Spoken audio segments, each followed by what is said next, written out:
According to PwC, tax revenue collections in December 2024 came in lower than expected in some categories, and this would likely be a big contributor to National Treasury not meeting its revenue target for the fiscal year 2024-25. Primarily driven by VAT.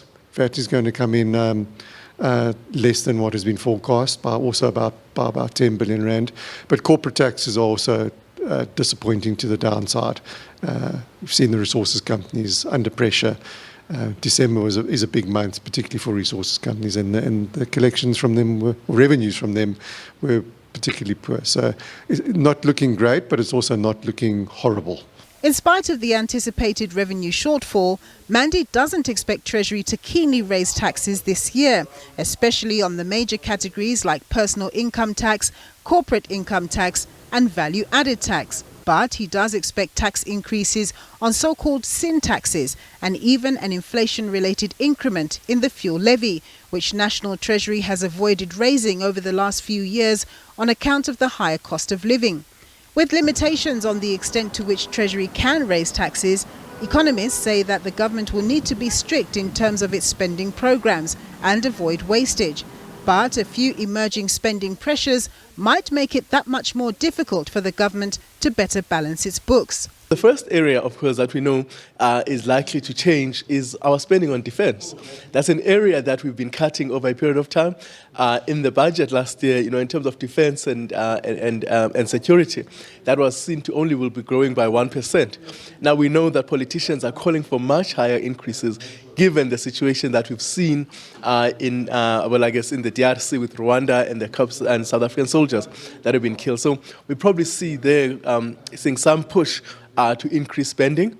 There are also concerns around the fiscal gap that will be created by the withdrawal of the United States PEPFAR funding towards the country's fight against HIV/AIDS, with that contribution said to amount to around 8.5 billion rand a year. In the meantime, economists have expressed concern about the government offering a far higher percentage wage hike for public sector workers than originally budgeted. In October, they set an increase in the total wage bill of 4.8%. Now, with this 5.5% increase, probably there will be some savings in terms of the scheme for early retirement. So I think at least 4 to 5 billion rand extra this year. So again, pressure on expenditure. So that is unfortunate. So in an era when we have to cut expenditure, there's actually lots of expenditure pressures. While National Treasury is said to have done quite well in the quest for fiscal consolidation during the fiscal year 2024-25, which speaks to expenditure being more in line with the tax revenue it receives, concerns are being raised about the country's economic strategic state-owned enterprises and their constant need for support. For me, the risk is in the new budget that's going to target the new fiscal year from 1 April onwards, where there's probably pressures on more support for Eskom, support for Transnet. And of course, we know that municipalities have got huge debts, again, to Eskom and others, so there might have to be support for all of those. I'm hoping that they toe the line and not provide too much support there, because that'll lift the budget deficit, that'll lift the debt ratio, and of course that's what ratings agencies and investors do not like.